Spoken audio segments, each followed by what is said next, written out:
ఒక్కసారి కొమ్మూరి గోల్డ్ కి కాల్ చేయండి. తాకట్లో ఉన్న మీ బంగారాన్ని విడిపించి మార్కెట్ ప్రైస్ కి వాళ్ళు కొనుక్కుని మిగతా డబ్బులు మీకు ఇచ్చేస్తారు. అందరికీ నమస్తే, నేను మీ తిరుపతి. జమ్మూ కాశ్మీర్ పుల్వామా జిల్లాలో ముగ్గురు ఉగ్రవాదులను మన భారతదేశ జవాన్లు మట్టుపెట్టినటువంటి పరిస్థితి, కాల్చి చంపేసినటువంటి దాఖలాలు కూడా పూర్తి స్థాయిలో మనం చూస్తున్నాం. అయితే ఉగ్రవాదులు నక్కి నక్కి తొంగి భయపడుతూ తుపాకులతో మన జవాన్లపైన అటాక్ చేసేటటువంటి కార్యక్రమం చేశారు. అది పెద్ద ఎత్తున సోషల్ మీడియాలో ఒక వీడియో వైరల్ అవుతున్నటువంటి పరిస్థితి. మన భారతదేశ జవాన్లు డ్రోన్ విజువల్స్ని బయటపెట్టినటువంటి దాఖలాలు కూడా మనం చూస్తున్నాం. అయితే పాకిస్తాన్ ఉగ్రవాదులు మనతో ఎట్లా భయపడుతున్నారు అనేది ఒక వీడియో నేను మీకు చూపించేటటువంటి ప్రయత్నం చేస్తా. ఆసిఫ్ మహమ్మద్ షేక్ అని చెప్పి ఈ వ్యక్తి, చూడొచ్చు మీరు విజువల్స్లో చాలా క్లియర్గా ఎట్లా తొంగి నక్కి భయపడి మన జవాన్లతో భయపడి ఎట్లా చూస్తూ ఉన్నాడు ఈ ఉగ్రవాది ఆసిఫ్ అనేటటువంటి వ్యక్తి. సో ఈ ఆసిఫ్ని కూడా లేపేశారు మొత్తానికి మన జవాన్లు. ముగ్గురు ఉగ్రవాదులు 48 గంటలలో ఖతం చేసినటువంటి పరిస్థితి మన భారతదేశ సైనికులు. సో జమ్మూ కాశ్మీర్లో జరిగింది ఈ ఘటన, పుల్వామాలో జరిగింది. చాలా క్లియర్ కట్గా విజువల్ కూడా నేను మీకు చూపించేటటువంటి ప్రయత్నం చేస్తా ఉన్నా. తొంగి నక్కి దాక్కొని వాళ్ళు కాల్పులు చేసినటువంటి పరిస్థితి. కానీ మన భారతదేశ సైనికులు మాత్రం ఎక్కడ కూడా భయపడకుండా రండ్రానా కొడకల్లారా లేపి పడేస్తా అంటూ మన భారతదేశ సైనికులు పాకిస్తాన్ ఉగ్రవాదులకి పాయింట్ తడిపిస్తున్నారు. అయితే మొన్న జరిగినటువంటి మురళీ నాయక్కి సంబంధించిన ఘటన కూడా మనం చూసినాం. మురళీ నాయక్ గొప్ప సాహసమే చేసిండు. మురళీ నాయక్ చేసినటువంటి పనికి మనం అందరం కూడా హ్యాట్స్ ఆఫ్ చెప్పినటువంటి దాఖలాలు కూడా చూసినాం. అయితే మన భారతదేశ జవాన్లను చూసి ఇప్పుడు పాకిస్తాన్కి సంబంధించినటువంటి టెర్రరిస్టులు భయపడి పారిపోతున్నటువంటి పరిస్థితి. అయితే ఈ సీసీ కెమెరాకి సంబంధించినటువంటి ఫుటేజ్, బేసిక్గా ఇది సీసీ కెమెరా ఫుటేజ్ కాదు, ఇది డ్రోన్కి సంబంధించినటువంటి విజువల్స్.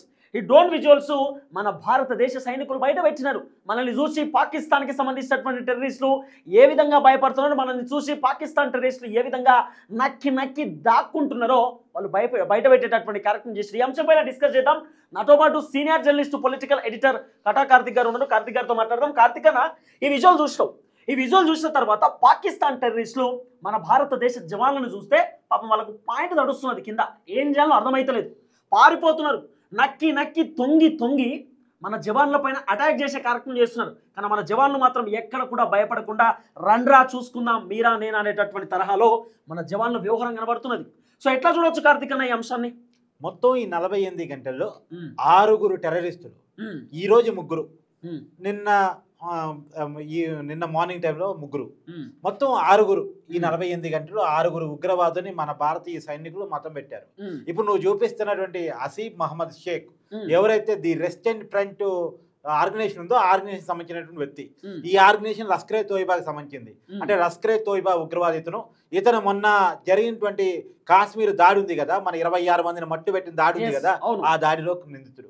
సో వారిని మట్టు పెట్టారు. వారితో పాటు ఇంకొక 2 యావర్ భట్ అనేటువంటి ఒకళ్ళు, నజీర్ అహ్మద్ అనేటువంటి ఇంకొకళ్ళు, వీరిద్దరు కూడా జైషే మహమ్మద్ ఆర్గనైజేషన్ సంబంధించినటువంటి తీవ్రవాదులు.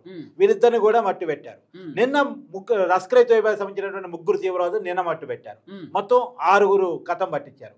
ఇప్పుడు చాలా క్లియర్ గా భారత హోంశాఖ మంత్రి అమిత్ షా గారు క్లియర్ కట్ స్టేట్మెంట్ ఇచ్చారు.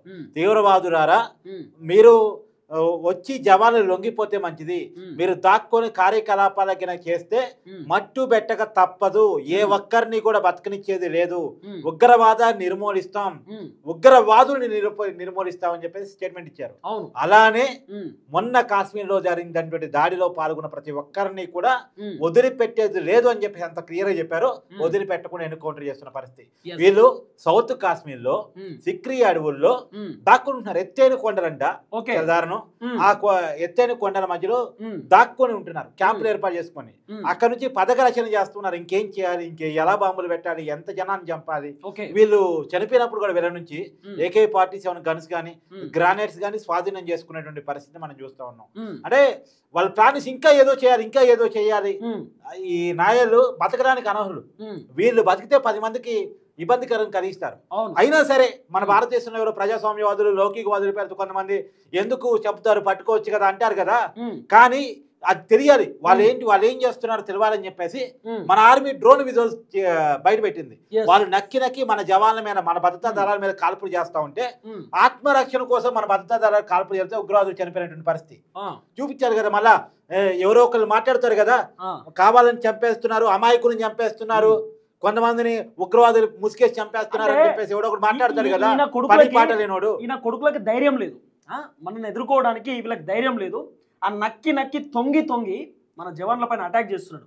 ఎక్కడ కూడా మన జవాన్లు తగ్గలే, రండ్రా రే మీరా నేనా అనేటట్టు మనోళ్ళు కూడా చాలా గట్టిగానే వ్యవహరించి వాళ్ళని మట్టుబెట్టే. ఒక విషయం చాలా క్లియర్, మన వాళ్ళ ఒక్కళ్ళకు కూడా గాయం తగలేదు. 6 ఉగ్రవాదులు 48 గంటలు చంపేశారు. మన సైన్యం గొప్పతనం ఏంటంటే, ఒక ఉదాహరణ చెప్పావు, మన చనిపోయిన మన తెలుగు కుర్రోడు నవయువ భగత్ సింగ్ 25 ఏళ్ల మురళీ నాయక్ తను చనిపోతూ 14 మంది పాకిస్తాన్ సైనికులు మట్టు పెట్టాక కానీ చనిపోవాలి. That is Indian Army capacity, Indian Army capacity అది. ఇప్పుడు ఎగ్జాంపుల్ చెప్తున్నా విను, మన యుద్ధ విమానాలు పాకిస్తాన్ లోకి వెళ్ళి వాళ్ళ రాడార్ సిస్టమ్ కొలాప్స్ చేసి వచ్చాయి. 14 ఎయిర్ బేస్ ని కంప్లీట్ చేసి కొలాప్స్ చేసి వచ్చాయి. తర్వాత మన INS విక్రాంత్ పూర్తిగా వాళ్ళ కరాచీలోకి వెళ్ళి కరాచీ సీపోర్ట్ ని ధ్వంసం చేసి వచ్చింది. ఏమి చేయలేకపోయింది పాకిస్తాన్. HQ రాడార్ సిస్టమ్ ఉంటుంది, అంటే చైనాకి సంబంధించిన రాడార్ సిస్టమ్ మొత్తం ధ్వంసం చేసి పడేసినాం, ఏం చేయలేకపోయింది. వాళ్ళు టర్కీకి సంబంధించినటువంటి 400 డ్రోన్లు ఎట్ ఏ టైం వదిలేరు మన మీదకి. 400 డ్రోన్లు అన్నిటినీ పాకిస్తాన్ భూభాగంలోనే ధ్వంసం చేశాం, మన బోర్డర్ దాకా కూడా రాలే. వాళ్ళు అమెరికాకి సంబంధించిన F-16 యుద్ధ విమానాన్ని కానీ చైనాకి సంబంధించినటువంటి యుద్ధ విమానాన్ని కానీ వదిలితే ఒక్క దాన్ని కూడా మన బోర్డర్లోకి రాకముందే కొలాప్స్ చేశాం. వాళ్ళు మన రాజస్థాన్, గుజరాత్, అమృత్సర్ ఇలా ఏదైతే బోర్డర్ సిటీస్ ఉన్నాయో ఆ బోర్డర్ సిటీస్ స్టేట్స్ మొత్తాన్ని కూడా వాళ్ళు టార్గెట్ చేశారు, ఎట్టి పరిస్థితుల్లో పెట్టాలని. ఇప్పుడు కాశ్మీర్లో ఎయిర్పోర్ట్ మీద టార్గెట్ చేశారు, ఇట్లా అనేక టార్గెట్ చేశారు. కానీ వాళ్ళ టార్గెట్స్ ఏవి రీచ్ కాలేదు, మన టార్గెట్స్ మాత్రం రీచ్ అయ్యాయి. మనం పాకిస్తాన్ భూభాగంలో పోయి 9 ఉగ్రవాద శిబిరాల మీద, అంటే పాకిస్తాన్లో 4 POKలు 5 మొత్తం 9 ఉగ్రవాద స్థావరాల మీద పోయి ధ్వంసం చేసి వచ్చాం. లష్కరే తోయిబాకి, జైషే మహమ్మద్కి సంబంధించినటువంటి 100 మంది తీవ్రవాదులను హతం చేశాం. అదే కదా అజర్ మహమ్మద్ బంధువులంతా చచ్చిపోయారు, వాళ్ళు లెటర్ కూడా రాశాడు, మా బంధువులంతా చచ్చిపోయాడు, నేను కూడా పోతే పోయేదని చెప్పేసి లెటర్ రాశాడు.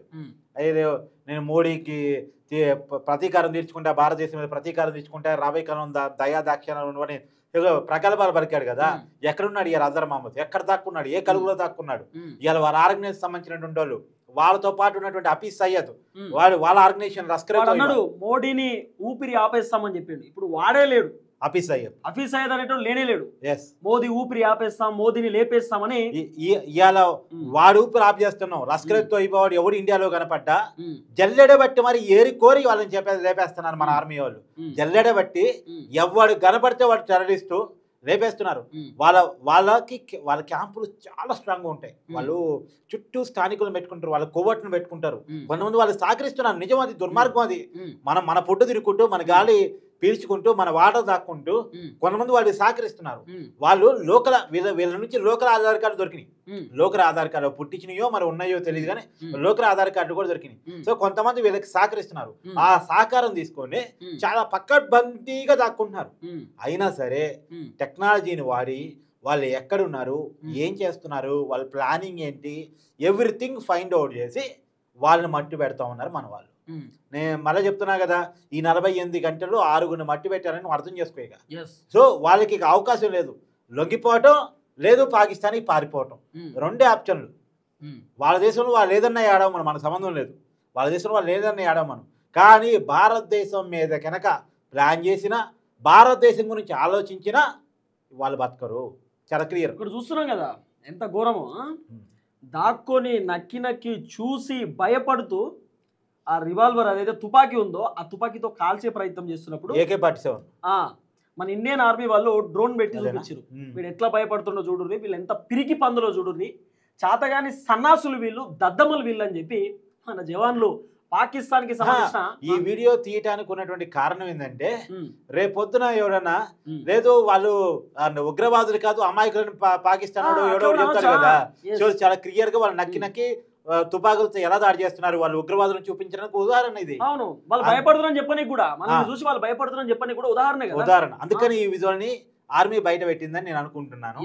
ఖచ్చితంగా ఉగ్రవాదులు ఇప్పుడు యాక్చువల్గా అక్కడ లోకల్ వాళ్ళకి కూడా గవర్నమెంట్ ఆఫర్ ఇచ్చిందంట. ఉగ్రవాదులు సమాచారం చెప్పిన వాళ్ళకి, వాళ్ళ జాడ పట్టించిన వాళ్ళకి 25 లక్షల రూపాయలు ఇస్తున్నాం అని చెప్పేసి. వాళ్ళ దగ్గర లోకల్ వాళ్ళు సమాచారాన్ని చేరవేస్తా ఉన్నారు. గతానికంటే భిన్నంగా గతంలో ఉగ్రవాదులకి లోకల్ అతను పూర్తిగా సహకరించేవాళ్ళు. ఇప్పటికీ కొద్దిమంది ఉన్నారు ఇందా చెప్పినట్టు, కానీ చాలా మంది వాళ్ళ సమాచారాన్ని ఆర్మీకి ఇస్తున్నారు. సో వాళ్ళు సమాచారం ఇచ్చిన వాళ్ళకి 25 లక్షలు ఇవ్వబడతాయి. మరి so thank you so much Karthik అన్న. మొత్తానికి జమ్మూ కాశ్మీర్లో పాకిస్తాన్ ముగ్గురు ఉగ్రవాదులను మన భారతదేశ జవాన్లు మొత్తానికి అందులోనూ చేసినటువంటి మొన్న కాశ్మీర్ దాడిలో పాల్గొన్నటువంటి ఆసిఫ్ మహమ్మద్ షేక్ పహల్గామ్లో దాడిలో పాల్గొన్నటువంటి వ్యక్తిని మట్టు పెట్టడం అయితే జరిగింది. అయితే నువ్వు చూడు, ఇదే వ్యక్తి కదా ఇప్పుడు దీంట్లో నక్కి నక్కి దాక్కున్నటువంటి వ్యక్తే కదా. అవును, వీడు అప్పుడే భయపడ్డాడు. ఇక్కడికి పహల్గామ్కి వచ్చినప్పుడే భయపడి మన ఆర్మీ జవాన్ల దుస్తుల్లో వచ్చిండు. అప్పుడు భయమే, వీనికి ఇప్పుడు భయమే. మరి ఇంత ఉచ్చబడేటోడు ఎందుకన్నా? ఇంత భయపడి మొత్తం వణికిపోయేటోనికి అవసరమా? అంటే వాళ్ళని చిన్నప్పటి నుంచి ట్యూన్ చేస్తారు తిరుపతి. వాళ్ళు ఏమనుకుంటారంటే దేవుడు సమాజం కోసం మేము పోరాడి చేస్తున్నాం అనుకుంటారు. మేము చచ్చిపోతే స్వర్గానికి పోతున్నాం అనుకుంటారు. వాళ్ళు చేస్తుంది తప్పు అన్న విషయం వాళ్ళకి తెలియదు. అంటే వాళ్ళకి అట్లా వాళ్ళ మైండ్ అట్లా ట్యూన్ చేస్తారు.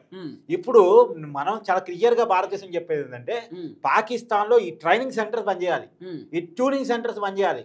వాళ్ళకి ఇదేదో అల్లా చేయమన్న పని, ఇదేదో దేవుడు చేయమన్న పని, దేవుడు సమాజం సామ్రాజ్యం నెలకొల్పన్నాడు మీతో అని చెప్పేసి ఏదైతే ట్యూన్ చేస్తున్నారో ఆ ట్యూనింగ్ ట్రైనింగ్ సెంటర్స్ అన్ని కొలాప్ చేయాలి. రక్షణ ఇచ్చి వాళ్ళకి డబ్బులు ఇచ్చి వాళ్ళ చేతికి ఆయుధాలు ఇచ్చి వాళ్ళకి శిక్షణ ఇచ్చి మన మీద వదులుతా ఉన్నారు. వాళ్ళని అంటే ట్యూన్ చేసి వాళ్ళు అనుకుంటున్నారు వాళ్ళ చేత గొప్ప దేశభక్తులు దైవభక్తులు అని అనుకుంటున్నారు. కానీ దైవభక్తుడు కాదు, దేశభక్తుడు కాదు, నరహంతకులు వాళ్ళు. అంటే ఇప్పుడు వీడు ఎప్పుడు పిరికిపందే, ఎప్పుడు పిరికిపందే. పహల్గామ్లో అటాక్ జరిగినప్పుడు కూడా పిరుకోడే, ఇప్పుడు అటాక్ చేసినప్పుడు కూడా పిరుకోడే. ఇలాంటి పిరుకోడిని మనోళ్ళు చాలా ధైర్యంగా ఖతం చేశారు. నిజంగా మన భారతదేశ అంటే ఉగ్రవాది ఎప్పుడు కూడా అంతే దొంగ చాటుగా దెబ్బతీసేవాడే. అంతే, ఉగ్రవాది ఎప్పుడు ధైర్యంగా వచ్చి పోరాడేవాడు కాదు. ఇలా పాకిస్తాన్ దమ్ముందా, ధైర్యంగా వచ్చి పోరాడే కెపాసిటీ ఉందా? లేదు. తెలిసిపోయిందిగా 2-3 రోజుల్లోనే, లొంగిపోయిందిగా. నిన్న లెటర్ రాసిందిగా, దయచేసి మాకు తాగడానికి నీళ్ళు లేవు, దయచేసి మాకు పంటలకి పొలాలకి వాటర్ లేవు, మీరు సింధు జలాన్ని వదలని మోడీ గారు అని లెటర్ రాశారు. మరి లెటర్ రాస్తారు ఒకవైపు, ఇలాంటి వాళ్ళని పంపిస్తారు రెండో వైపు. ఇలాంటి వాళ్ళని పంపిస్తే ఎందుకు ఇస్తాం మనం వాటరు? మోడీ గారు చెప్పింది అదే, వాటరు రత్నం ఒకే ఏరులో పారవు. ఒక ఏరు అంటే ఒక నదిలో అయితే నీరన్నా వారిద్ది, రైతు రక్తమన్నా వారిద్ది, ఈ రెండు ఒకచోటే ప్రవహించవని చెప్పేసి మోడీ గారు చాలా క్లియర్ గా చెప్పారు. So thank you so much Karthik అన్న. మొత్తానికి మన భారతదేశ జవాన్లకు మనం అందరం హ్యాట్స్ ఆఫ్ చెప్పాల్సినటువంటి అవసరం ఉంటుంది. మనం జై హింద్ ప్రతిసారి రక్షిస్తూ వస్తా ఉన్నారు కాబట్టి సో చూద్దాం ఏం జరగబోతుంది.